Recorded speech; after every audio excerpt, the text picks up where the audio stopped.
పెరుగును వేడి చేస్తే వెన్న అవుతుంది, ఏం చేసినామంటే ఏర్పడదు, వెన్న అవుతుంది. వెన్నను వేడి చేస్తే నెయ్యి అవుతుంది, ఏం చేసినామంటే ఏర్పడదు.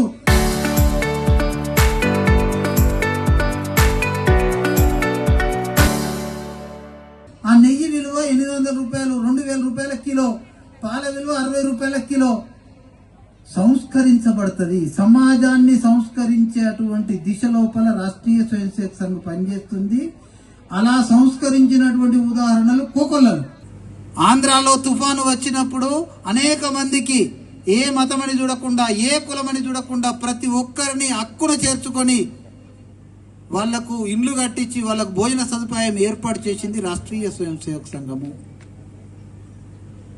ఒరిస్సా లోపల వరదలు వచ్చినప్పుడు ఆహార పదార్థాలు మన దగ్గర ఉన్న డాక్టర్లతో సహా జగిత్యాల జిల్లా నుంచే 5 డాక్టర్లు వెళ్ళి అక్కడ సేవ చేయడం జరిగింది.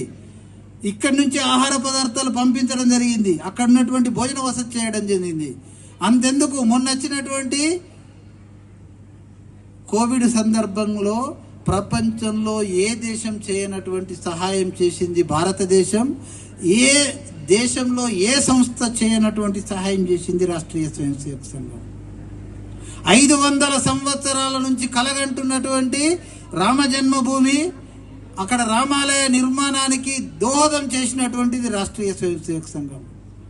అలాంటి ఒక ఆర్ఎస్ఎస్ 1947లో ఈ దేశంలో ఉన్నటువంటి హిందువులను కాపాడడానికి అనేక రకాల కష్టపడడం జరిగింది. 1961 లోపల పాకిస్తాన్తో యుద్ధం జరిగినప్పుడు సైనికులకు మందుగుండు సామాగ్రిని అందించింది.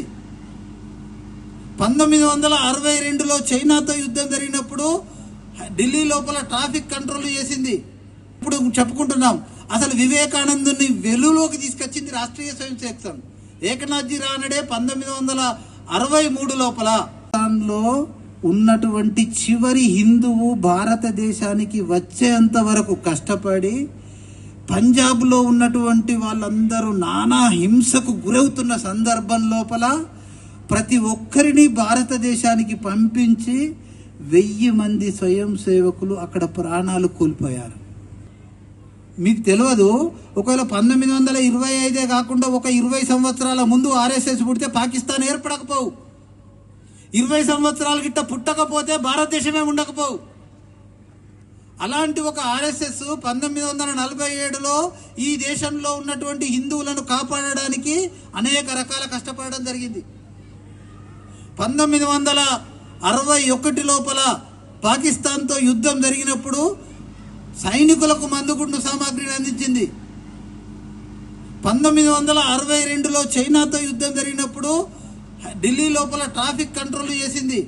ఇప్పుడు చెప్పుకుంటున్నాం, అసలు వివేకానందుని వెలుగులోకి తీసుకొచ్చింది రాష్ట్రీయ స్వయం సేవక సంఘం. ఏకనాథ్జీ రానడే 1963 లోపల